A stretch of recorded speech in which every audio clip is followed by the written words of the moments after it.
Financial overview. Extract from the statement of profit and loss account for the year ended 2013 and statement of financial position 2013, मतलब PL account, balance sheet are shown in appendix 2, बाद में देखेंगे. They show that in the last financial year, Y achieved an operating profit margin 12% and profit after tax 7.7%. But the last year company का EBIT divided by sales 12% था और PAT divided by sales 7.7% था. वो बाद में देख लेंगे PL account. Despite its best efforts in heavily reinvesting in the business, Y's bottom line profit has stagnated. बोलता है कंपनी क्या किया था, जितना भी कमाया था ज्यादातर पैसा बिजनेस में वापस इन्वेस्ट किया था, फिर भी बोलता है कंपनी स्टैग्नेंट ही रह गया, ज्यादा ग्रोथ नहीं हुआ. The board is concerned that the expected actual profit for the year 2014 when compared with forecast is not looking as promising as was first thought. बोलता 2014 में भी कुछ सुधार नहीं होने वाला है. The board is also mindful that some of the Y's borrowing are due for repayment in 2015. बोलता पैसा भी चुकाना है 2015 में और 2014 तो एंड आ ही गया, बस नेक्स्ट ईयर पैसा चुकाना है, कहां से चुकाएंगे. ठीक है, टेंशन ही टेंशन.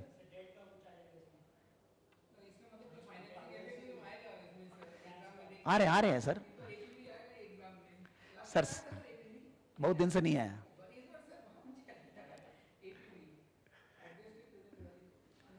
आ रहे हैं सर, हम सब बताएंगे. In response to these concerns, the board of directors has determined the following financial objective. बोलता फाइनेंस डायरेक्टर बनाया है कि ये फाइनेंशियल ऑब्जेक्टिव है कंपनी का, बोर्ड ऑफ डायरेक्टर लोग बनाए हैं. That it should operate on a sound financial basis in order to increase profit and shareholder value. बोलता that it should operate on a sound financial basis in order to increase profit and shareholder value. That it should pay a regular and consistent dividend each year. ये जो लिखा है कि in response to this the board of director financial objective, हम लोग बोले थे objective should be smart. Smart मतलब क्या था, टाइम बाउंड. तो उसमें स्पेसिफिक मतलब क्या था, क्या चाहिए वो स्पेसिफिक होना चाहिए और मेजरेबल वैल्यू होना चाहिए. ये वैल्यू कहां दिया, क्या प्रॉफिट चाहिए, इंक्रीज प्रॉफिट माने क्या, इंक्रीज प्रॉफिट मतलब कितना इंक्रीज होना चाहिए, 5%, 7% आरओ, ये सब कौन बोलेगा, ये वेग हो गया. दिस इज वेग, this is not proper objective. यानी कंपनी का बोर्ड ऑफ डायरेक्टर का माथा उठा खाली है, पता नहीं उनको क्या करना है. They are not smartly defining their objectives. Non executive director है, लेकिन ये तो बोर्ड ऑफ डायरेक्टर लोग सोचा है ना, उनका भी माथा उठा खाली है. ठीक है, बात ये है, वो लोग स्मार्ट को यूज नहीं किया, स्मार्ट नहीं है वो लोग. हाँ ठीक है, बोल रहे थे that it should pay a regular and consistent dividend. Regular and consistent dividend, आदमी ये भी बोल सकते हैं जितना डिविडेंड दिए तो उतना कम से कम देना है या बढ़ा के देना है. ये जो डिविडेंड का कहानी है ना, ये भी कल पढ़ेंगे, कल उसके अंदर आएगा डिविडेंड इन्वेस्टमेंट फाइनेंसिंग डिसीजंस. ठीक है, ये एरिया हम लोग अभी नहीं पढ़े हैं, लेकिन फिर भी एक बात कर रहे हैं कि डिविडेंड के बारे में भी क्या डिविडेंड देना है ठीक से क्लियर नहीं हो रहा है. यानी कि स्मार्टली डिफाइंड फाइनेंशियल ऑब्जेक्टिव नहीं है, प्रॉब्लम है. बोल रहे environmental and corporate social responsibility. Environmental and corporate मतलब सस्टेनेबिलिटी एंड CSR. बोलता Y's aim to carry out its business with as little damage to the environment as possible and to operate in a fair manner with regard to its stakeholder. बोलता company चाहती है कि इस तरह से काम करे कि इन्वायरमेंट का नुकसान कम से कम हो, in fair manner with regard to all its stakeholders. Stakeholder सबके बारे में ध्यान देना है, मेंडलॉस. ठीक है, उसके अनुसार बोलता है सभी स्टेक होल्डर को देखेंगे, इन्वायरमेंट को नष्ट नहीं करेंगे. हाँ सर, E3 चल रही है, CSR वहीं आता है. It is keen to ensure that each of its supplier adhere to high ethical and environmental standards with regard to sources of material and treatment of employees. बोलता है जिनके साथ भी हम लोग काम करते हैं, सप्लायर है हमारे, adhere to each with regard to sources of materials and treatment of employees. जिन लोग से हम लोग मटेरियल खरीदेंगे वो भी अच्छे होने चाहिए, वो भी एथिकली ग्राउंड पे ठीक होने चाहिए, वो लोग भी CSR फॉलो करने चाहिए, और एम्प्लॉय वगैरह के साथ भी हम लोग का व्यवहार ठीक होना चाहिए, खराब नहीं होना चाहिए. मिनिमम वेजेस, चाइल्ड लेबर, ये सब नहीं करेंगे, वो सब बोलना चाह रहे हैं. Y imports cocoa from Africa and Indonesia. वहां का कोकोआ सबसे फेमस होता है. ठीक है, हाँ ठीक है. वाई हैज इन, यानी कि चॉकलेट बढ़िया बनाता है ये लोग, एकदम बढ़िया जगह से कोकोआ मंगा रहा है. Y has initiated scheme to encourage sustainable farming of cocoa and farmers are being trained in effective agricultural method. बोलता फार्मर लोग को हम लोग ट्रेनिंग देते हैं कैसे कोकोआ बनाना है अफ्रीका में जाकर, यहां से बैठकर पहले उनको कोकोआ बनाने का बुद्धि देते हैं, तो खुद ही क्यों नहीं बना लेते हैं जाके, पता नहीं उनको बुद्धि देते हैं। The introduction of an industry approved certification programme has enabled farmers to achieve higher level of income from increased production and to access additional training directed at improving their production yields. बोलता है the introduction of an industry approved certification program, company के farmer लोग के लिए certification program launch किया है जिसमें farmer लोग को सर्टिफिकेट पाना होगा, जैसे सीमा इंस्टीट्यूट हम लोग को अवार्ड देते हैं ना, लर्निंग पार्टनर अवार्ड, वैसा ही बोलता कंपनी लर्निंग पार्टनर अवार्ड देती है फार्मर लोग को, जैसे वो लोग को बुद्धि आए, वो लोग बढ़िया से प्रोडक्टिविटी बढ़ाए, उन्हें खर्चा कम लगे, उनको फायदा ज्यादा हो।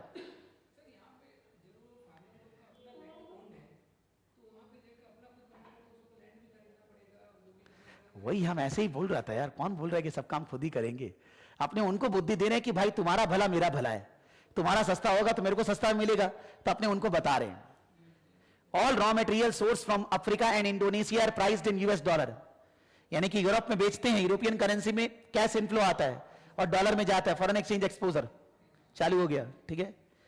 फिर बोल रहा all of wise product contain only the ingredients listed on the packaging, बोलता है जो भी पैकेट के ऊपर लिखा हुआ है ना कि इस प्रोडक्ट के अंदर ये है, वही चीज उसके अंदर रहता है, झूठ नहीं लिखते हम लोग।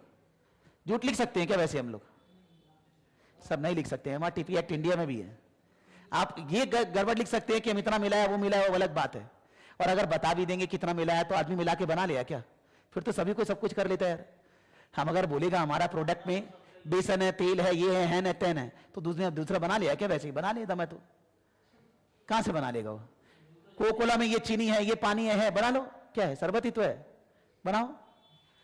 तो वैसा बात है, ऐसा कुछ नहीं है कि इंग्रेडिएंट पता होने से कोई बना लेगा आदमी, उसका मेथड पूरा टेक्निकल नो पता होना चाहिए। तो बोलता हम लोग का जो पैकेट है उसके ऊपर सब लिखा रहता है कि जो जो इंग्रेडिएंट प्रोडक्ट के अंदर है वो हम लोग बता देते हैं। दवाई वगैरह पे तो जरूरी है, मेडिसिन के अंदर क्या क्या चीज है, ये तो रूल है। हाँ, the packaging also shows nutrition content and gives advice on recommended volumes of consumption. बोलता पैकेजिंग के अंदर ये भी लिखा रहता है कि इसमें कौन सा प्रोटीन वगैरह वाला है, तो आप जरूर खाइए, बॉडी बनेगा आपका। Y's tries to ensure that the packaging use for its product is recyclable. बोलता जो पैकेट है वो पैकेट से सामान निकालने के बाद पैकेट यूज हो जाए, क्या काम में, and kept as minimal as possible to balance concerns over material waste usage with commercial marketing requirement. बोलता सभी तरह से कंपनी ये करिए, ये बढ़िया एरिया दिया है कंपनी का। फिर उसके बाद environmental friendly lighting has been introduced in Vice factory which has reduced consumption of electricity and emission of carbon dioxide। वो भी कर रहा है बेचारा। हाँ, लाइट भी बढ़िया वाला लगाया कि जिससे इलेक्ट्रिसिटी कम कंजम्पशन हो, उसमें उसका खुद का भी भला है और सोसाइटी का भी भला है। वही I am doing my bit, पहले दिखाता था हीरो हीरोइन लोग लाइट बंद करके जा रहे और बोल रहा है I am doing my bit, कि भाई मेरा घर का लाइट हम बंद कर रहा है, उसमें कोई भला नहीं कर रहे, दुनिया का भला कर रहा है। एनर्जी का रिसोर्स कम थी है, हम लोग पीछे का बंद करके रखे, क्यों, क्या काम है, यही तो पढ़ रहे हैं ना, वहां काम नहीं है। ऑब्वियस मेरा भी भला है, लेकिन एनर्जी का सेविंग भी जरूरी है, because you are consuming the energy which is scarce. So if you waste the energy like this, then future में गाड़ी नहीं चलेगा, 11 नंबर चलेगा, पेट्रोल होगा नहीं, कोल होगा नहीं, लाइट जलेगा नहीं, क्या होगा? वही तो पापा गाड़ी क्यों बंद नहीं कर रहे, वही तो बोल रहे हैं, वही बोलना चाह रहे हैं, वही कहानी बोल रहे हैं। बोलता हम लोग ये सारा बात पे ध्यान देते, खूब अच्छे हैं हम। This will increase brand of the company. Obviously, this is also a type of branding. Y has introduced annual independent health and safety audits in its factory and retail outlets. Oh, सबका audit कराते हैं, health checkup, doctor आता है, checkup करता है, blood pressure, sugar, health सब कुछ। Safety audit मतलब काम करने के टाइम पे कुछ एक्सीडेंट वगैरह ये सब ना हो, वो भी है। उसके अलावा मतलब कोई भी एक्सीडेंट वगैरह होने का चांस ना हो, वो हम लोग ऑडिट कराते हैं। All factory staff have undertaken food safety and health and safety in the work place training at the required industry standard level. सभी स्टाफ लोग को फूड हेल्थ वगैरह का बुद्धि दिया जाता है।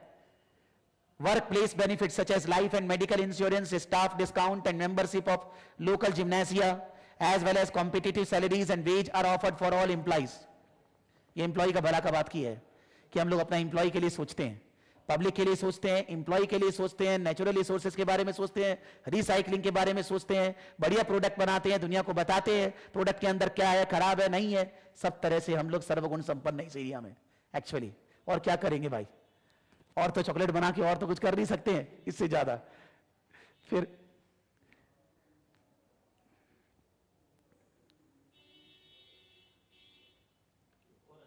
हाँ थोड़ा सा है स्ट्रेटेजिक डेवलपमेंट। कंपनी को स्ट्रेटेजिक डेवलपमेंट, लॉन्ग टर्म में क्या टारगेट अचीव करना है, क्या इच्छा है उसका। In order to achieve its overall mission, aim and objectives, why intends to expand its online channel to increase its sales to corporate clients and external retail stores and supermarket। बोलता company cell ये सब जगह से बढ़ा सकता है। These sales yield higher margin than that achieved through sales in Y's own high street stores। बोलता यहां से हम लोग को फायदा भी ज्यादा होता है। The board also intends to further rationalize the number of its high street stores। बोलता है जो high street stores, online shops वगैरह, फ्रेंचाइजी वगैरह ना, उनको और रैशनलाइज करेंगे। वो भी वट एवर समझ लो, 2-4 जगह ज्यादा होगा उनको हटा देंगे, ठीक करेंगे उनको, जिससे कि हमारा खर्चा बचे। फाइनेंशियल स्टेटमेंट बस खत्म, वाह खूब भालो। Financial statement, revenue, cost of sale, gross profit, operating cost, operating profit, finance income, finance cost, profit before tax, tax, non current assets, intangible के गुडविल भी है, गुडविल परचेज गुडविल ही होता है, ऐसे तो गुडविल दिखा नहीं सकते हैं, यानी कि कोई एक्वायर वगैरह किए होंगे उसके कारण गुडविल आया होगा, पता नहीं, ये सब पता है, कुछ बताया नहीं, लेकिन फिर रिवैल्यू होता है। एक बार एसेट्स रिकॉर्ड हुआ तो रिवैल्यू हो सकता है, लेकिन रिकॉर्ड ही तब होता है गुडविल जब खरीद परचेज्ड गुडविल है। तो कोई बिजनेस वगैरह एक्वायर किए होंगे पास्ट में, ऐसा कुछ हुआ होगा। और प्रॉपर्टी, प्लांट एंड इक्विपमेंट भी है। टोटल में inventory, trade receivable, cash and cash equivalent. फिर उसके बाद शेयर कैपिटल 0.5 यानी कि डबल शेयर हो गया 62,244। Share premium, retained earnings, borings, जुर का बोरिंग्स है। प्रोविजंस फॉर लायबिलिटीज, इसको नॉन करंट दिखाया है। ये नॉन करंट क्या चीज का प्रोविजन फॉर लायबिलिटी हो गया, मतलब कोई ऐसा चीज है जो हम लोग को 2-4 साल बाद पे करना है, लेकिन कितना पे करना है मालूम नहीं, इसलिए प्रोविजन वर्ड यूज किया गया। करंट लायबिलिटी के अंदर trade payables, provisions for liabilities, total liabilities, total equity and liabilities, खत्म हो गया। एक काम करते, पहले यहीं का कैलकुलेशन अगर बात करें, यहीं पर सबसे पहले पीएल अकाउंट में gross profit divided by sales कितना है, वहीं पर बगल में लिख लो ना। पीएल अकाउंट में gross profit divided by sales कितना है, 1,20,066 डिवाइडेड बाय 248,589, 120,066 डिवाइडेड बाय 248,589,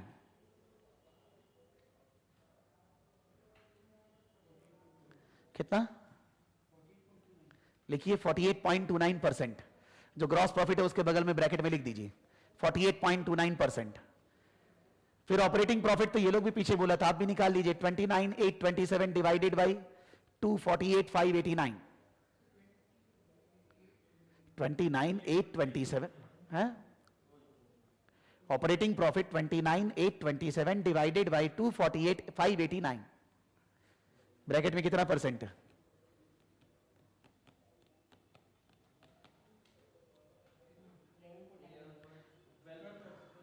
12%, पीछे लिखा भी था 12% शायद।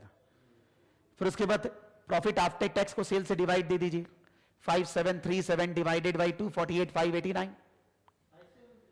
सॉरी 19,203 डिवाइडेड बाय 248,589, 7.7% दिया था पीछे, 7.7%।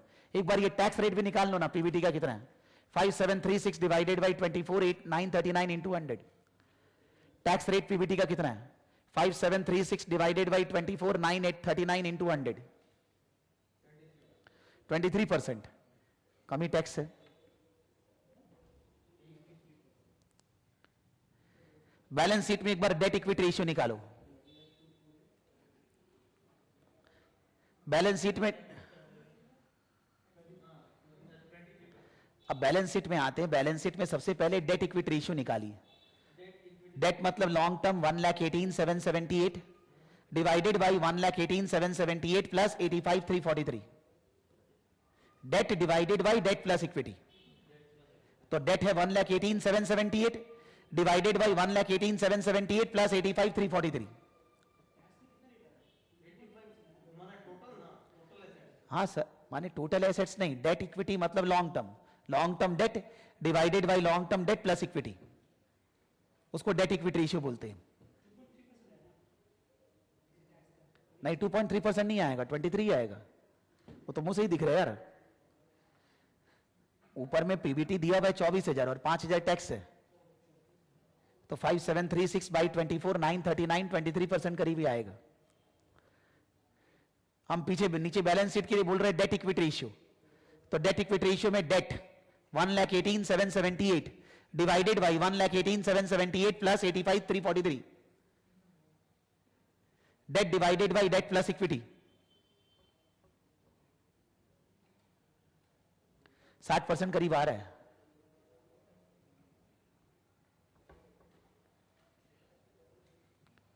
क्यों अच्छे 118,778 डिवाइडेड बाई 118,778 प्लस 85,343, 58%।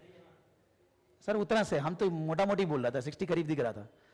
तो डेट इक्विटी रेशियो में डेट बाय इक्विटी भी कर सकते हो, debt by debt plus equity. Normally ये लोग एडवाइस किए debt by debt plus equity, इसलिए वैसे किए। तो 58% हम लोग का डेट है, ज्यादा है कि कम है? बहुत ज्यादा मानते हैं इसको, 40% से भी ज्यादा हो गया। इसीलिए लोन रिपेमेंट का टाइम आ गया है, पैसा चुकाना है। ऊपर बोला भी था। ये डेट फिक्स रेट पे है कि फ्लोटिंग रेट पे है? कहां से पता चला आपको? कुछ नहीं लिखा हुआ उसके ऊपर, समझेगा एग्जाम में, हम गारंटी दे रहे हैं। F3 के अंदर, P3 के अंदर स्वैप, अगर फिक्स रेट है तो फ्लोटिंग होगा तो क्या होगा, फ्लोटिंग होगा तो फिक्स क्या होगा, स्वैप। समझ लेना, ठीक है? लिखाएगा अभी, लेकिन एक बात कर रहा है, क्योंकि नहीं दिया है तो उसको अनसिन के अंदर डालेगा, स्वैप डाल के P3 को कवर करेगा। और प्लस है सर, नहीं आया 2-3 टर्म से, इसीलिए ओवर ड्यू है। चमक रहा है ये, ठीक है। अब आते डेट इक्विटी रेशियो के बाद जो नंबर ऑफ शेयर्स है ना हम लोग का, वो 50 पैसा का शेयर है। तो अगर हम लोग 31,122 को 50 पैसा से डिवाइड देंगे तो वो 62,244 आएगा। ऊपर हम लोग का पैट आया हुआ है, पैट दिया है, पैट को नंबर ऑफ शेयर से डिवाइड देंगे, क्या आएगा? लिखिए ईपीएस, अर्निंग्स पर शेयर, अर्निंग्स पर share EPS 19,203 divided by 19,203 divided by 62,244, 19,203 divided by 62,244, ठीक है, 0.308। मतलब पर शेयर 0.308 हम लोग कमा रहे हैं, पर शेयर 0.308। फिर जो हम लोग का प्रॉफिट है ना, वो शेयर होल्डर का पैसा कितना है? Return on equity, ROE, return on equity. मतलब जो प्रॉफिट है आपका 19,203, वो इक्विटी 85,343 का कितना परसेंट है? 19,203 divided by 85,343, ROE, return on equity 85,343। Share holder का पैसा, शेयर होल्डर का पैसा पे कितना परसेंट कमाई की है? 19,203 डिवाइडेड बाई 85,343 इंटू 100,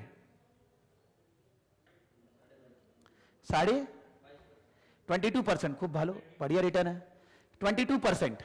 फिर return on capital employed, ROCE, ROCE, return on capital employed, वो होता है operating profit divided by capital employed. Operating profit कितना है?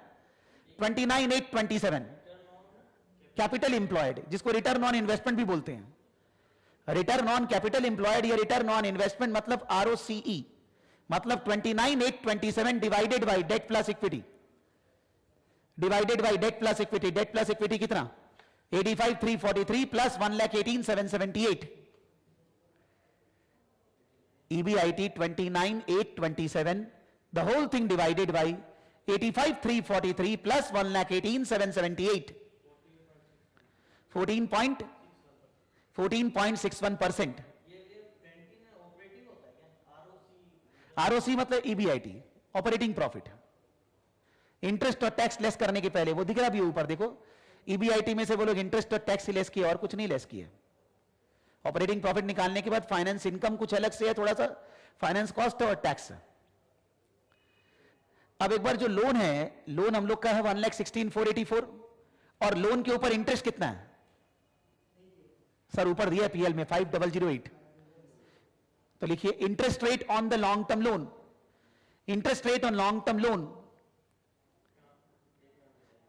देख बोल रहे हैं sir, interest rate on long term loan 5008 divided by 1 lakh, हम तो 1,18,000 हर बार बोल रहा था ना, तुम लोग 1,16,000 लिया है ना हर बार, नहीं हर बार हम 1,18,000 बोलते गया है, हाँ हर बार 1,18,000 होगा, सॉरी इस बार 1,16,000 होगा, ठीक बोल रहे हैं, ठीक है हाँ। नहीं नहीं, अभी तक जो लॉन्ग टर्म डेट था वो 1,18,000 था, लेकिन उसके अंदर बोरोइंग तो 1,16,000 ही है, तो अभी हम इंटरेस्ट रेट निकाल रहे हैं तो उसमें तो बोरोइंग लेगा, उसमें हम प्रोविजन थोड़ी ना लेगा, तो हम बोल रहे हैं 5,000 जितना इंटरेस्ट है 5,008 डिवाइडेड बाई 1,16,484 इंटू 100, 4% इंटरेस्ट है जो है सर, 4.3%, फ्री में लोन कोई दिया हुआ हम लोग को 4.3%, यानी कि 4.3% लोन वाला को देते हैं और 14% कमाते हैं, 10% तो पॉकेट में ही रहते हैं, लोन वाला को 4.3% देते हैं और उसका पैसा पे हम लोग 14% कमाते हैं, मजा ही मजा, बोनांजा है अपने लिए, ठीक है, ये सब कमेंट करने के बाद में काम आएगा इसलिए निकाल ले रहे हैं। फिर उसके बाद आगे अब थोड़ा सा वर्किंग कैपिटल रेशियोज निकालते हैं, वर्किंग कैपिटल, तो पहले working capital CA minus CL, working capital CA minus CL, working capital CA minus CL मतलब 78,572 78,572 माइनस 35,680 माइनस 35,680 78,572 माइनस 35,680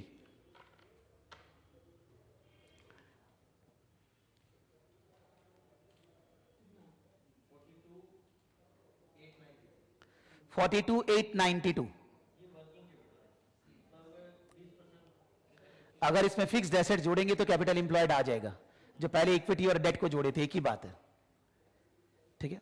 फिर उसके बाद वर्किंग कैपिटल साइकिल निकालते हैं, ऑपरेटिंग साइकिल, लिखिए वर्किंग कैपिटल साइकिल या operating cycle, working capital cycle या operating cycle, working capital cycle या ऑपरेटिंग साइकिल, तो पहले इन्वेंट्री पीरियड,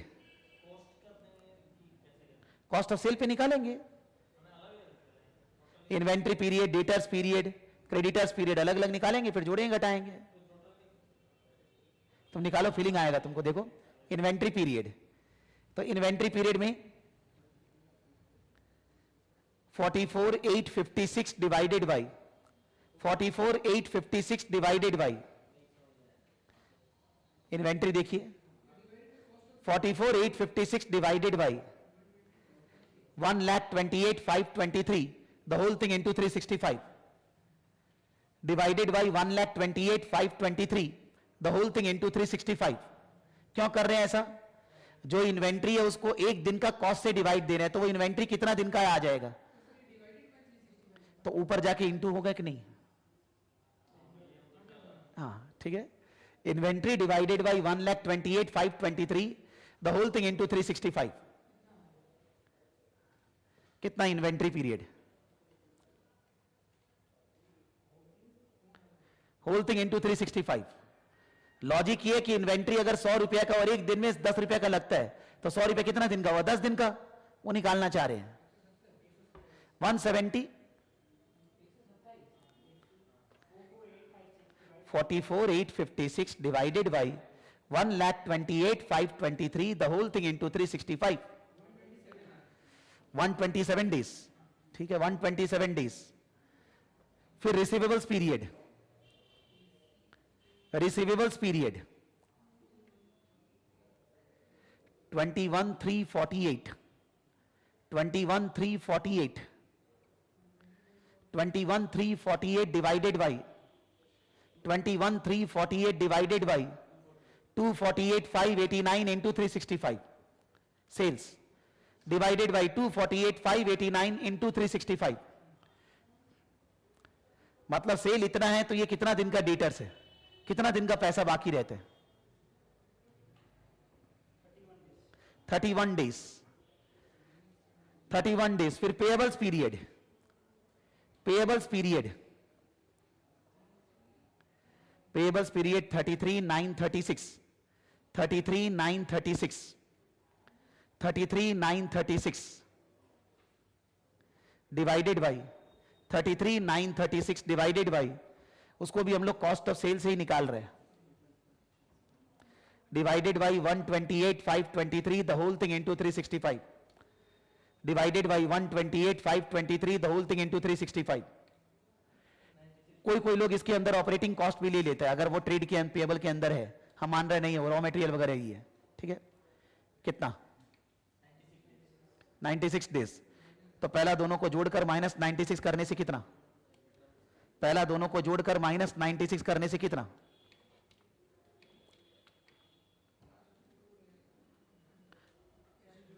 हाँ 62 डेज। यानी कि हम लोग पैसा बिजनेस में 62 डेज जाम करते हैं वर्किंग कैपिटल में, 62 डेज बाद हमारे पास पैसा वापस आता है।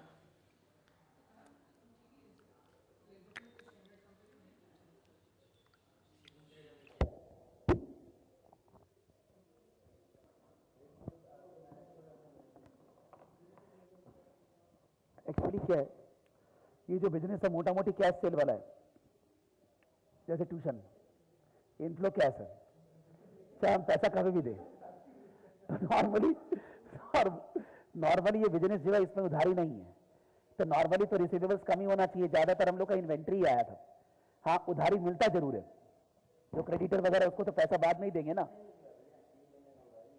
हाँ अब वो डिपेंड, अच्छा खराब ऐसे नहीं बोल सकते हैं, you have to compare with the industry with others or the company past, so that they have to build up in the unseen if they want to go into that area। और नहीं तो समझ लो ऐसे हम लोग जो उसमें आए हैं, ये सब जो कैलकुलेशन किए हैं कि भाई एग्जाम में याद रहना चाहिए, जीपी मार्जिन क्या, ऑपरेटिंग मार्जिन क्या, रिटर्न ऑन कैपिटल एम्प्लॉयड क्या, वहां कैलकुलेशन का कोई स्कोप नहीं होना चाहिए। ये तो दे ही दिया था घर में, नहीं सर डायरेक्ट कैसे लिख देंगे, कैलकुलेशन तो दिखाएंगे लेकिन आपको आंसर उनसर सब रहना चाहिए। हाँ लेकिन काम कमती ही पड़ता है, बट क्या कुछ भी एक्सप्लेनेशन देना है तो अगर पढ़ा हुआ है, सब परसेंटेज वगैरह निकाला हुआ है, तब जल्दी से प्रोसीड कर पाएंगे ना, इसलिए। हाँ समझ में जल्दी आएगा, इसीलिए किए, बिकॉज ऐसे कुछ कर नहीं सकते इसका इस तरह, बिकॉज खाली 1 साल का रेशियो निकालने से कुछ नहीं होता है, कंपैरिजन तो 2-4 साल का दूसरा कंपनी से, इंडस्ट्री से, तब होएगा। इतना नहीं देगा, वो सब टॉप सीमा में देगा, थोड़ा लेवल हाई वहां करेगा, यहां नहीं करता इतना। बस थोड़ा सा एरिया थोड़ा सा और डालेगा, 1-1.5 पेज लिखेगा, उसके बाद क्वेश्चन हो गया। हाँ लेकिन अनसिन में जो डालेगा उसका इससे कोई ताल्लुक ही नहीं रहेगा, एकदम नया, कोई काम ही नहीं आएगा, ये पढ़ा हुआ बहुत बार ऐसा होता है। नहीं सर कोई काम नहीं आता बहुत बार,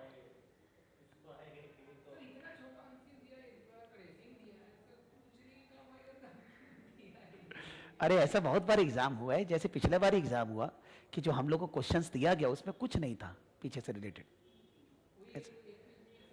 हाँ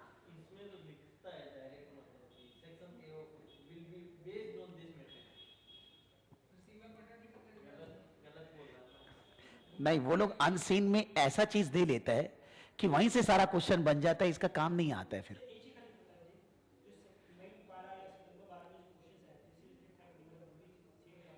नहीं वो थोड़ा, ये जो कंपनी है छोटा कंपनी है, और वो कंपनी लिस्टेड है, बहुत बड़ा कंपनी है, लार्ज स्केल, लेकिन वो भी कन्फेक्शनरी आइटम है, लेकिन वो खाली कैडबरी नहीं बेच रहा है, और बहुत सारा सामान बेच रहा है कन्फेक्शनरी में। तो सिंस वो कन्फेक्शनर है इसलिए थोड़ा तालमेल खा रहा है, इसके अलावा तो और कैसे तालमेल खाएगा। ध्यान नहीं है, देखा नहीं है अभी खाली केस स्टडी देख के और फिर ये वाला पढ़ के छोड़ दिया था। अभी एक बार इसके ऊपर थोड़ा सा बात करते हैं, पहले लिखने के पहले जो हम लोग फर्स्ट पैराग्राफ किए, उस फर्स्ट पैराग्राफ में से अगर हम लोग अलग अलग समझ लो सब्जेक्ट का कोरिलेशन करें, P3, E3, F3, तो ये जो पहला पैराग्राफ है ये बता रहा है कंपनी का हिस्ट्री, इससे E3, P3, F3 का कोई ताल्लुक नहीं है। नॉर्मली एक नॉर्मली कंपनी कौन सा बिजनेस में है, कहां पर इस्टेब्लिश है, ये उसके बारे में बात कर रहे हैं, ठीक है। दूसरा पैराग्राफ में आते हैं तो ये थोड़ा बहुत E3 में चला गया, जैसे हम लोग बात की ना supply chain management, supply chain management के अंदर रॉ मटेरियल का प्रोक्योरमेंट करना और गुड्स कस्टमर को सप्लाई करना, आफ्टर सेल सर्विस तक सारा चीज आता है। तो ये down stream supply chain management का बात कर रहे हैं।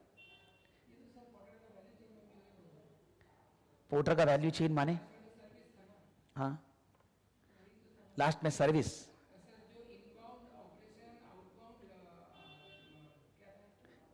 इनबाउंड ऑपरेशंस, आउटबाउंड डिस्ट्रीब्यूशन और आफ्टर सेल सर्विस। हाँ तो वो सर्विस वाला बात बोल रहे हैं ना, खाली सारा बात नहीं बोल रहे अभी है, ठीक है, वो सर्विस वाला भी चलेगा। पोर्टर्स वैल्यू चेन के अंदर या तो सर्विस वाला या सप्लाई चेन के अंदर डाउन स्ट्रीम। डाउन स्ट्रीम मतलब जिनको हम सामान बेचते हैं उनके थ्रू। तो डाउन स्ट्रीम के अंदर कल हम लोग बात नहीं कर रहे थे, ई कॉम, ई प्रोक्योरमेंट, ई परचेज, ई सेल, सभी तो बात कर रहे थे ना। आज हम लोग कोई भी कस्टमर को सामान बेच रहे हैं तो हम लोग तो ऑनलाइन के थ्रू सेल ज्यादा कर रहे हैं और उसको बढ़ाना भी चाहते हैं, वहां से हमें मार्जिन भी ज्यादा है, स्टाफ का इन्वॉल्वमेंट कम है। अगला आदमी साइट पे क्लिक किया, क्लिक करके जाके सामान ले आया अपना अगला खुद, तो उस केस में हमको स्टाफ इन्वॉल्वमेंट कमती है, हमारा खर्चा कमती है, प्रॉफिट मार्जिन ज्यादा है। तो हमको इस चीज पे ध्यान देना चाहिए, वेबसाइट को और डेवलपमेंट करने का, वेबसाइट पे प्रमोशन करने का, यानी कि कोई भी आदमी वेबसाइट खोले हमारा पॉप इन पहले आ जाए, होता है कि नहीं? हम लोग कुछ भी खोलते हैं jabang.com पहले से खुल जाता है अपने आप ही, कुछ भी, shirt, pant, trousers, camera, mobile, आता है कि नहीं? बोल दो देख लो। तो वैसे बोल रहे कि हम लोग को थोड़ा ऑनलाइन पे और प्रचार करना होगा। मतलब ये जो बोला कि हम लोग सेल्स को किस तरह से कस्टमर को टारगेट करते हैं, ये अपना एरिया बता रहा है कि हम लोग का सेल आउटलेट्स है, अपना है, बाहर का है, हम लोग सुपरमार्केट की तरफ भी सेल करते हैं, हम लोग बड़ा बड़ा लार्ज स्टोर को भी सेल करते हैं, उनका ब्रांडिंग भी करते हैं। अब बात ये है कि आप अगर अपना ब्रांडिंग करना चाह रहे हो और अपना ब्रांडिंग करने के टाइम पे आप बोलते हो कि हमारा प्रोडक्ट का ये ब्रांडिंग, लेकिन आप प्रोडक्ट बना के दूसरा का ब्रांड लगाने दे रहे हो, तो उसमें ब्रांड का नाम खराब नहीं होगा? है? वो नहीं मालूम है, लेकिन ये बहुत जन का पॉलिसी में रहता नहीं, बड़ा बड़ा कंपनी का पॉलिसी में, कि हम लोग अपना ब्रांड से ही बेचेंगे, आपको हम ब्रांड लगा के नहीं देंगे। ये सब किस में होता है? जैसे पेन वगैरह है, बैग्स वगैरह है, आदमी क्या करता है, पेन बैग गिफ्ट में देते हैं ना, तो उसमें बनवा लिया और बोला भाई हमारा मार्कअप लगा देना। हम लोग को भी तो मिलता ही है, कहीं ना कहीं जाते हैं तो कभी इंस्टीट्यूट में कोई मीटिंग वगैरह में जाते हैं तो इंस्टीट्यूट बना के नहीं देता है क्या लगा हुआ, वो सब उसमें होता है, बट बिकॉज उसमें कुछ ब्रांडिंग का कोई बात नहीं है। लेकिन ये जो चॉकलेट वगैरह, आप कैडबरी को जाएंगे, बोले कैडबरी तुम अपना नहीं हमारा लगा दो, लगाएगा देखो।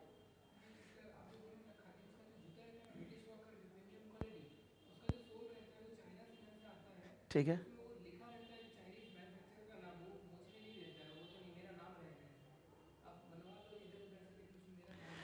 वो तो ये हो गया कि जो तुम रॉ मटेरियल वगैरह खरीद रहे हो, बिकॉज वो तो चमड़ा खाली आया है ना, उसके बाद तो जूता पूरा पूरा शू वहीं से बन के आया, तब ठीक है भाई, बात नहीं लगा। तो यानी कि ये तो अपना नाम मिटाने नहीं दे रहा, इसका मतलब बता रहा है कि मेरा है, लोग मेरे से कांटेक्ट करो। यहां पर तो हम लोग अपना नाम हटा दिए ना, यहां पर तो हम लोग बोले हैं कि बना के तुमको दे रहे, तुम अपना लोगो लगा ले, तो वो ब्रांड को तो खराब कर सकते हैं वो, बिकॉज मान लो हम जैसा चीज बेच रहा है वैसा चीज वो भी बेच रहा है कम दाम में, मान लो।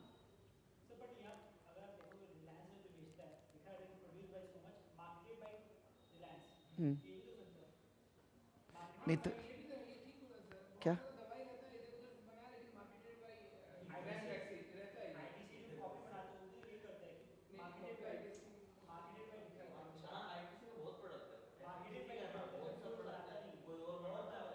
नहीं तो ये लोग का क्या हुआ कि ये लोग दूसरा से बनवा के बेच रहे हैं, आउटसोर्सिंग, लेकिन ये तो हम आउटसोर्सिंग कर रहे हैं, समझ रहे हैं मेरा बात?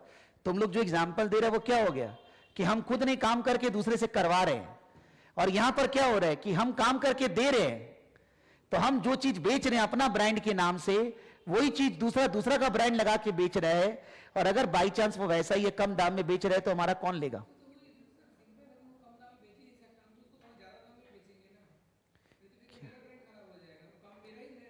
हम सेल के लिए क्या करते होंगे क्या मालूम यार, एक ब्रांड के ऊपर क्वेश्चन मार्क तो आता है, नहीं आते?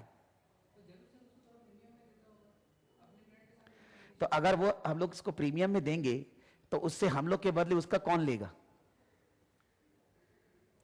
अगर हम लोग हमारा 100 रुपया है, उसको हम लोग वही चीज 110 में देंगे, उसके बाद वो बेचेगा तो कस्टमर लेगा क्या?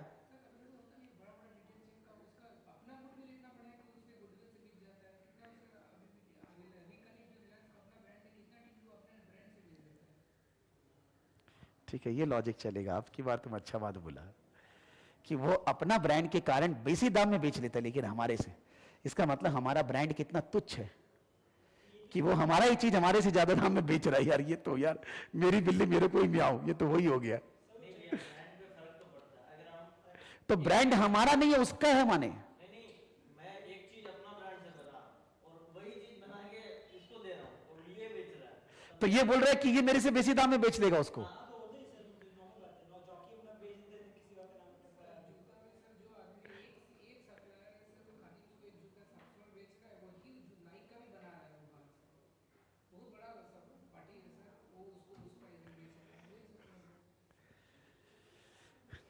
नहीं, यहां पर तो हम लोग चॉकलेट तो अपने लिए बनाते हैं ना, उन लोग को लिए तो बना के दे रहे हैं इसलिए क्योंकि हमको सेल बढ़ाना है, अदरवाइज हम उनका लेवल क्यों लगाते? वो लोग डिमांड किया होगा हमारा ब्रांड में नहीं लेगा, अपना ब्रांड में उनको करना है, इसलिए वो लोग बनाने बोला। स्पेयर कैपेसिटी अगर है तो, दूसरा वो थोड़ा खराब चीज मांगता होगा, हम लोग का थोड़ा प्रीमियम है, वो बोला थोड़ा ऐसा बना के दो, थोड़ा प्रोडक्ट का क्वालिटी अलग, तो इन दैट केस कम दाम में दिया जा सकता है ना, ये बन सकता है। लेकिन उसमें खाली गड़बड़ क्या हो रहा है कि जो सरप्लस कैपेसिटी और खराब अगर हम लोग उसको देते हैं तो उस केस में ये हो रहा है कि हम लोग का अपना चीज ही दो तरह का हो गया ना। सर दुनिया को तो पता चल रहा है यार, पता रहता है लोगों को, तुमको कैसे पता चला खादिम का ये है? नहीं तो वही तो पापा कैसे दिखाते हैं, उनको कैसे पता चला? खादिम वाला बताया क्या? और खादिम में काम करते हैं क्या, वहीं पर वक्त है? अच्छा अच्छा, ठीक है, जूता के इंजीनियर है, अच्छा, तब तो तुम लोग का जूता बहुत सस्ता आता होगा। फ्री है, शाबाश, देखा। अच्छा, और वो भी बढ़िया वाला जूता, नहीं क्या? अच्छा अच्छा, यही सब पता चल गया, जूता लेना हो तो भाई समझ जाओ। नहीं, मेरा ये बोलने का मतलब हुआ कि पब्लिक सब जानती है आजकल, नेट है, कंपटीशन है, किसको नहीं पता है यार, सब पता है दुनिया। ये भी बात है, ज्ञानता भी बहुत है कि नेट में सामने है, मान लो समझ लो पेपर हम बोलता है स्टूडेंट लोग को कि यार पेपर नेट पे है, बोलता है भैया आपसे ही ले लेंगे, कौन नेट पे जाएगा? ये देखो तुम। ये देखो यार, हम बोला मेरा भाई हम तुमको दे देगा, लेकिन तुम एक सेकंड तो नेट पे जाओ, क्या है देख तो लो।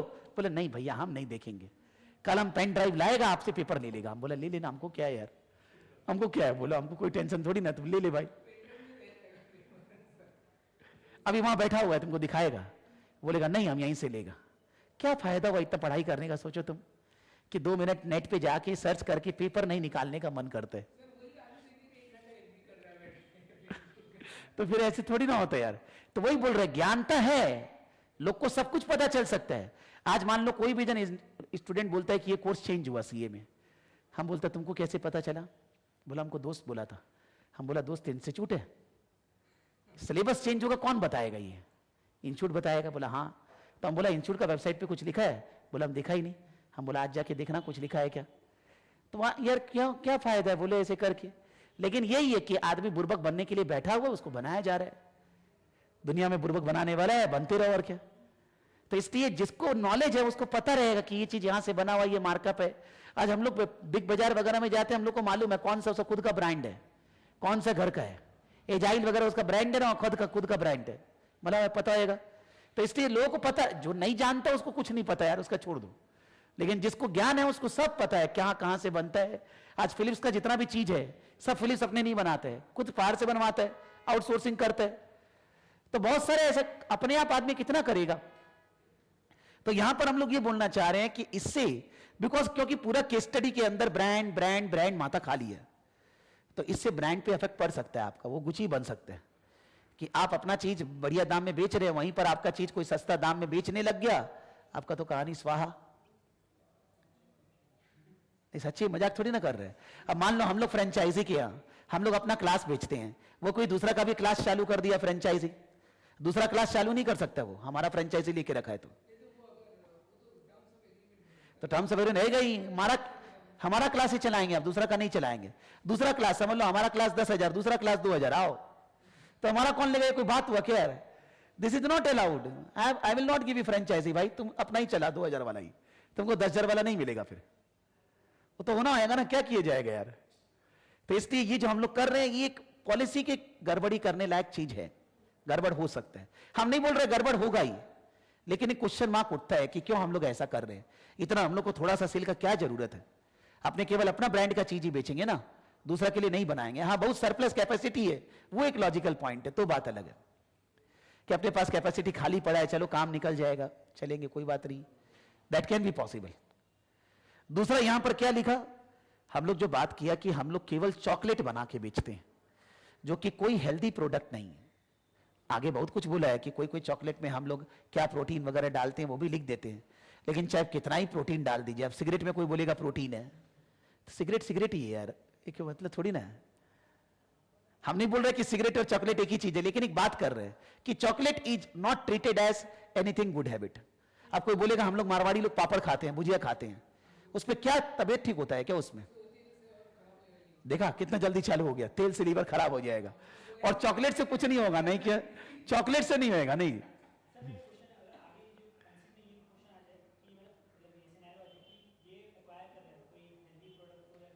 हाँ हाँ, क्यों नहीं आ सकता है सर, जरूर आ सकता है कि हम लोग का प्रोडक्ट रेंज को हम लोग बढ़ा रहे हैं।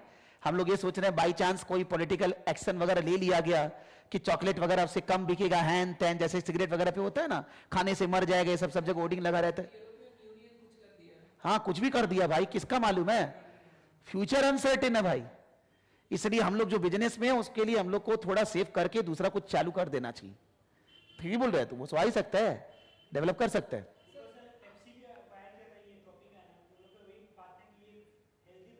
फिर हाँ, और क्या, ये नॉर्मल रूल है, जो भी चीज कोई ऐसा चीज बेचता है जिसमें प्रोटीन खाने पीने का नहीं है, इसका मतलब उसको लॉन्ग टर्म में गड़बड़ी महसूस करना पड़ सकता है, पहले से तैयार होना पड़ेगा। आपको अपना प्रोडक्ट रेंज बढ़ा लेना चाहिए।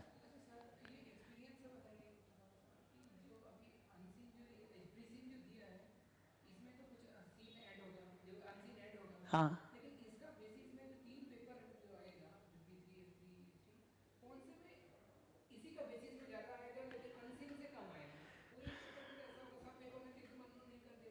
सर मोटा मोटी सब में अननोन नहीं करते, बहुत चालू है वो लोग, सब में अननोन।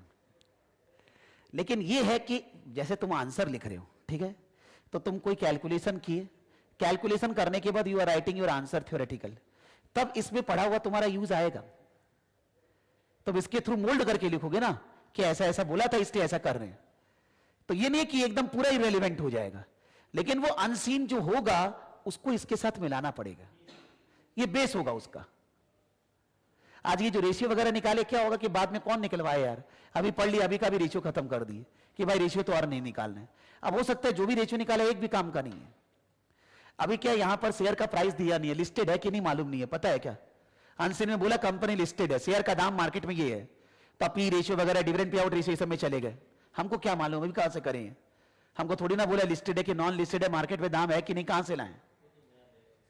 तो आपका ईपीएस लिखा हुआ काम आ जाएगा, पी रेशियो से जल्दी जल्दी निकलेगा, वो काम आया ना, वैसा वैसा बोलना चाह रहा है। अब किसको मालूम क्या देगा यार, कैसे ऐसे एरिया तो बहुत बड़ा है, पूरा किताब ही है फिर तो जो देने वाला है। ठीक है, लेकिन एक बार पहले जनरल एनालिसिस करते हैं, फिर टॉपिक स्पेसिफिक बात करेंगे। हम बोल रहे पहला हो गया सप्लाई चेन मैनेजमेंट, हम लोग कैसे कस्टमर को टारगेट करेंगे। दूसरा, हम लोग ब्रांडिंग को खराब कर रहे हैं। तीसरा, हम लोग का जो प्रोडक्ट है उसमें कोई क्वालिटी वाला प्रोडक्ट नहीं है जो हेल्थ को बढ़िया करे, उससे हो सकता है फ्यूचर में प्रॉब्लम हो। और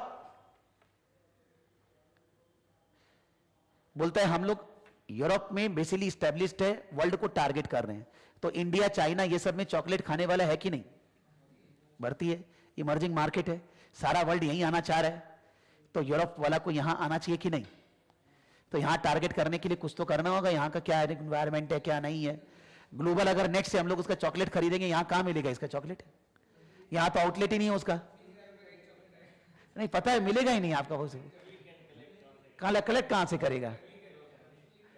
इसका मतलब यह है कि हो सकता है सब में दे देगा कि इंडिया या चाइना वगैरह में हम लोग एक प्लांट बैठाएंगे, चॉकलेट बनाएंगे, आउटलेट खोलेंगे, बढ़ाना चाहिए कि नहीं, एनपीवी निकालो, वही है। लाइसेंसिंग कर देगा, यहां बनाओ, हमारा नाम से बनाओ, टेक्निकल नो बेच दिए, दे सकता है ना कुछ। तो वो सब एरिया को हम लोग कैसे बनाएंगे यार? वो तो वहां जो बनाएगा वहीं से खेलेंगे हम लोग, यहां कहां से बना ले हम लोग?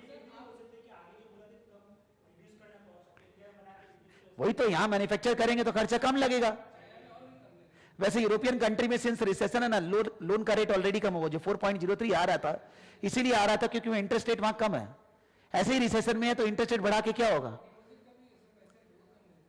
तो इसीलिए वहां पर इंटरेस्ट रेट लो है बहुत, तो लो रेट तो वहां मिल रहा है, लेकिन स्टाफ लो है क्या? चीप लेबर वगैरह है क्या वहां? बिकॉज पॉपुलेशन तो इंडिया जैसे नहीं है ना कि आबादी है ऐसे ही, वो तो यही है, चीप लेबर इंडिया में है। टेक्नोलॉजी वो मिलेगा चॉकलेट बनाने के लिए, कोई टेक्नोलॉजी चाहिए क्या? कोई टेक्नोलॉजी का चीज नहीं है। बात ये, जो कोकोआ बीन्स मंगाते हैं वो यहां मंगा लेंगे साउथ अफ्रीका वाला से, और क्या यार, उसको यहां बोल देंगे वहां मत बेचना, तुम यहां बेच देना। यानी कि ये हो सकता है कि कोई कैपिटल एक्सपेंडिचर डिसीजन के बारे में दे दे, ठीक है, बिकॉज हम लोग को ग्लोबली डेवलप करना होगा सेल वगैरह बढ़ाने के लिए। अगर हम लोग को सीजनल सेल को हटाना है तो जो मार्केट कॉन्सेंट्रेटेड एरिया में अपने चल रहे हैं वहां से अपने को बाहर निकलना होगा। फिर ये जो बिजनेस स्ट्रक्चर बोला, पूरा सब में दोनों डिवीजन के बारे में अलग अलग कोई फिगर ही नहीं दिया। दोनों डिवीजन का अलग अलग सेल, दोनों के बीच में ट्रांसफर प्राइस, तो division wise ROI, RI, EBA, SBA, division wise analysis जरूर देने का चाहिए। और वो तो E3 में ही आता है, E3 में प्रैक्टिकल पोर्शन वहीं से बनता है। Division wise analysis, divisional analysis देने वाला E3 में गारंटी है कि यहां डिवीजन का डिटेल, यहां तो कंबाइंड था ना दोनों डिवीजन का पीएल अकाउंट में, वो डिवीजन वाइज डिटेल दे देगा। सेल की एक दूसरा को ट्रांसफर की, एक दूसरे का assets, ROI, RI, residual income, ये सब कहानी यहां से बनता है, यहां से जा सकता है उस एरिया में, ठीक है।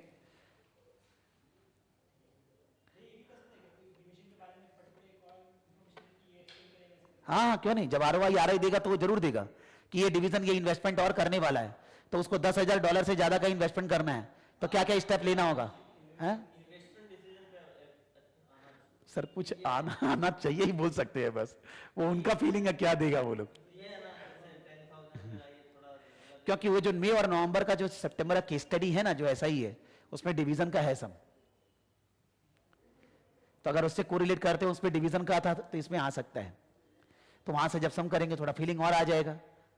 और उसमें तो वही कहानी था ना कि ROI, RI, ROI is a relative percentage measure और RI is a residual income and absolute measure, दोनों में अपना अपना प्रॉब्लम है, कैसे डिसाइड करेंगे वो सब चीज आ सकता है। यहां ये पूरा वो यही बता रहे हैं, पूरा यही। प्लस हम लोग उनको इन्वेस्टमेंट सेंटर बनाए हैं, अथॉरिटी दे रही है उनको, थोड़ा सा इन्वेस्टमेंट करने दिए हैं, तो अगर कोई उन लोग को इन्वेस्टमेंट करना है जहां पर बेटर है और हेड ऑफिस मना कर देता है, तो फिर वो रिटर्न कैसे कमाएगा? मान लो हम डिवीजन का हेड है, हम डिवीजन वाला बोला कि हमको डिवीजन में 50,000 का इन्वेस्टमेंट करना है, 50,000 यूरो, लेकिन हेड ऑफिस बोला नहीं करने देंगे, कोई जगह हम बोला नहीं करना, हेड ऑफिस बोला करो अच्छा रहेगा, तो उस केस में अगर रिटर्न कम होगा तो हम दायित्व रखेगा क्या? हमको तो डिसीजन लेने दिया ही नहीं, तो फिर हमको इन्वेस्टमेंट सेंटर कैसे बना दिया? क्वेश्चन मार्क आता है ना।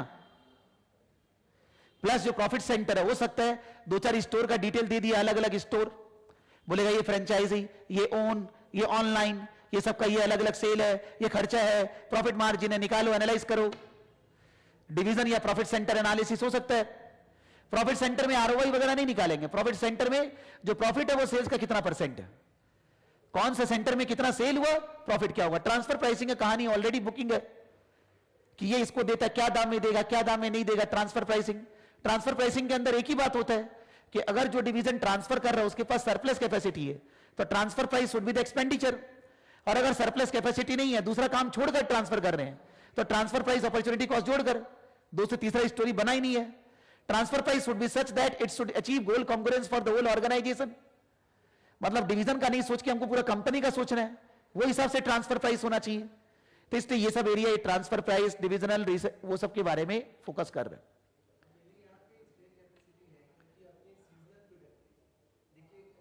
ये बोल रहे सरदार जी बोले सीजनल प्रोडक्ट तो स्पेयर कैपेसिटी है, यानी कि कभी कभी स्पेयर कैपेसिटी, आप ऐसा बोलना चाह रहे हैं, ठीक है। बिकॉज सीजनल है तो जिस समय खाली रहते हैं उस समय तो काम कर सकते हैं, ठीक ही बोल रहे हैं, चलेगा सर, गुड। फिर ये जो यहां पर पैराग्राफ बोला, इसमें यही बोला कि हम लोग का जो दुकान वगैरह है ना, वहां से सेल बहुत कम हो रहे हैं, वहां से प्रॉपर सेल नहीं हो पा रहा है, तो हम लोग उनको और रीस्ट्रक्चरिंग करेंगे, प्लस हम लोग ऑनलाइन वगैरह वर्ल्ड लेवल पे जाना सोच रहे हैं, तो वहीं पर इंडिया चाइना ये सब जाने का आता है। Emerging countries, BRICS countries, Brazil, India, China, Russia, South Africa, BRICS countries. पहले ब्रिक बोलते थे, फिर साउथ अफ्रीका इंडिपेंडेंट होने से ब्रिक्स बन गया कि this BRICS countries economy total world का इकोनॉमी का सुपर पावर बनने वाला है। जैसे G8 नेशंस है ना, G8 में अंदर USA, UK, Germany, France. Sir नहीं, G8 में कहां इंडिया है? मेरा भारत महान नहीं है। अभी मोदी ले जाएंगे, बात करेगा। अभी नहीं है G8 वहां।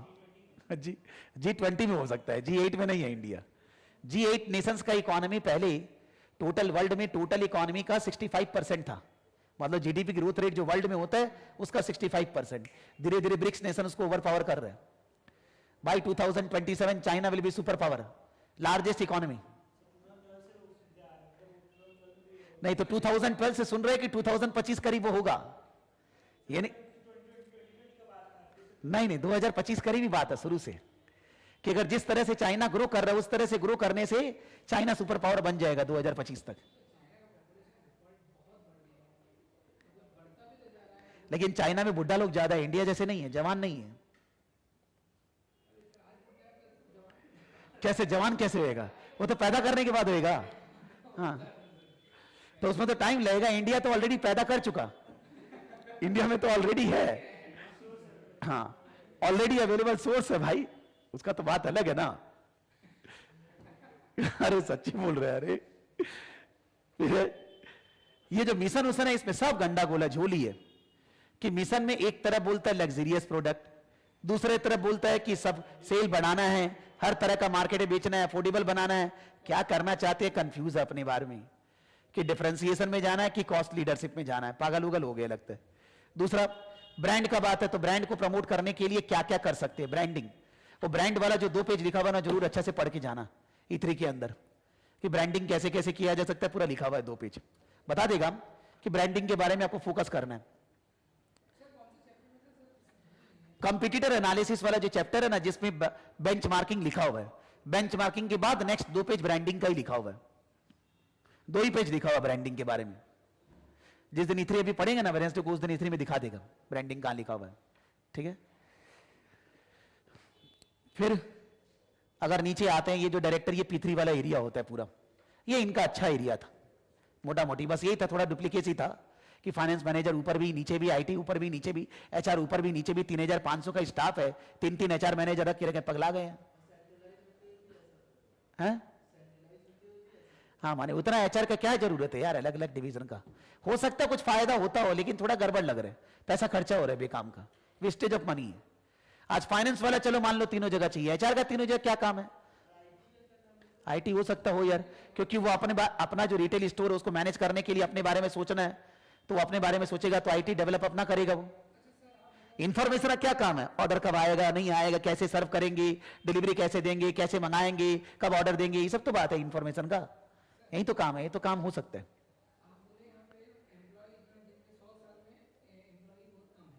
हाँ,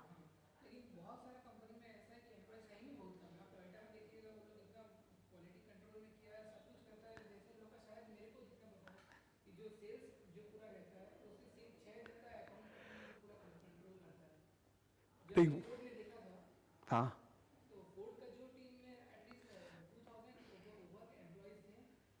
वो यहाँ 6 एम्प्लॉय, 2000 के बदले 6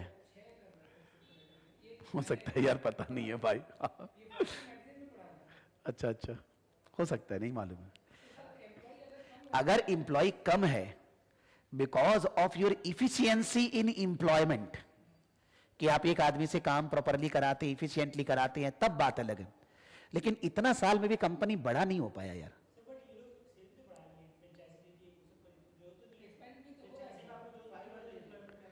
तो जब ज्यादा एम्प्लॉय नहीं चाहिए तो 3 HR का क्या काम है?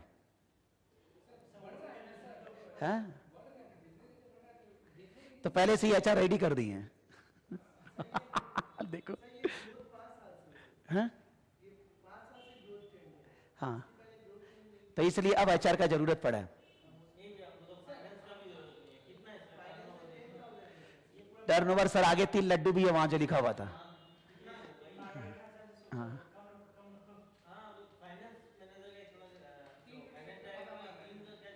एक्चुअली क्या है, फाइनेंस वाला का इसलिए जरूरत नहीं आन पड़ रहा है, ऐसा लग रहा है कि जब 10,000 से ज्यादा का इन्वेस्टमेंट करने ही मना कर रहा है खुद पे, तो फाइनेंस डायरेक्टर का जरूरत नहीं है। अगर वो अपना डिसीजन खुद लेता तो ठीक है, सलाह मशवरा करता तो ठीक है, लेकिन ऊपर से अप्रूवल लेना है, तो इसलिए थोड़ा बोर्ड स्ट्रक्चर वहां गड़बड़ लग रहा है। ऐसे है, नॉन एग्जीक्यूटिव कमेटी है, प्रॉपर बैलेंस है, ऑडिट कमेटी है, वो ठीक है, लेकिन फिर भी जो ये इतना डबल डबल किया ना, ये थोड़ा सा गड़बड़ लग रहा है। ठीक है, ये P3 वाला area, actually this area is called P3, corporate governance and all that. Financial review में ये जो फाइनेंशियल ऑब्जेक्टिव वगैरह सेट किया है ना, पगला गया है, स्मार्टली डिफाइन नहीं किया है, फाइनेंशियल ऑब्जेक्टिव स्मार्टली डिफाइंड नहीं। ये फाइनेंशियल ऑब्जेक्टिव के अंदर इन्वेस्टमेंट, डिविडेंड और फाइनेंसिंग, कल जब पढ़ेंगे तो समझ में आ जाएगा कि डिविडेंड कैसे कैसे होना चाहिए, क्या नहीं होना चाहिए। ये वाला सबसे बढ़िया एरिया था पूरा कंपनी का, सस्टेनेबिलिटी एंड CSR। इस एरिया में कहीं कुछ दाग नहीं है, सब स्ट्रेंथ आ जाएगा, सब स्ट्रेंथ ही स्ट्रेंथ है ये सब। लेकिन सारा इसको ही मत भर देना और सब चीज भूल जाए, ऐसा नहीं। You have to focus about all the areas, this is one area. Product का नेचर, मार्केट का पकड़, ब्रांडिंग का टेक्निक कि दूसरा को नाम देकर बेच रहे हैं। उसके बाद ये पैरा लिखा हुआ ना पूरा 300 to 200 हो गया, जो हाई स्ट्रीट स्टोर। नहीं, 200 to 200 नहीं होता, 300 200 सेल आउटलेट्स बोला है, 300 अपना, 200 फ्रेंचाइजी, वैसा बोला है यार। हाँ हाँ, कम हो गया, ये नहीं पता कितना कम हो गया।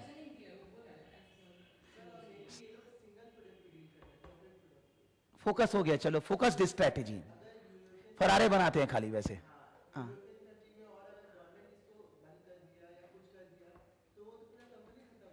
तो इसीलिए तो बोल रहे हैं ना, ये थ्रेट से, ये बोला वीकनेस, थ्रेट्स क्या है वही तो बता रहे हैं इसको। वीकनेस तो है, कहां नहीं है। सर्वगुण संपन्न आदमी में भी वीकनेस होता है, बात ये खोजने वाला चाहिए। अंबानी में भी वीकनेस है, कौन नहीं है, मोटा है, वीकनेस नहीं है क्या? अरे हाँ, फिर तो फिर ऐसा कुछ नहीं है क्या? अगर जितना भी अच्छाई हो बुराई तो निकलेगा ही, जितना भी बुराई हो अच्छाई निकलेगा ही, जरूर है ये तो। हाँ, देखने वाला चाहिए। हाँ, ये स्ट्रैटेजिक डेवलपमेंट था क्या? स्ट्रैटेजिक डेवलपमेंट में क्या बोला था? वही ब्रांडिंग वगैरह करना है, बात इसी का बोला कि हम लोग को टारगेट करना है, स्टोर्स वगैरह को चेंजेस करना है। ठीक है, और लास्ट में ये दोनों बनाया। मेरे ख्याल से लिखने का भी समय नहीं है, आप लोग एक बार फिर से पढ़ लीजिएगा, जब नेक्स्ट दिन बैठेंगे तब लिखेंगे। ठीक है, हम तो कराएंगे ही सर, अभी हम कुछ बोले कहाँ हैं, अभी तो कल ही पढ़ाए हैं हम, क्या है इसके अंदर। ट्यूसडे शाम को हो जाएगा सर, जरूर 5:30 बजे कर लीजिए।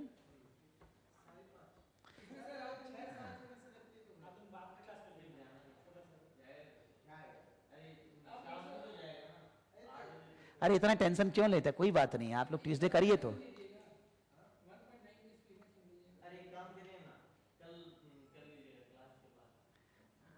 करिए, चलेगा। कल क्लास के बाद 12 बजे कर सकते हैं, दैट इज अलाउड।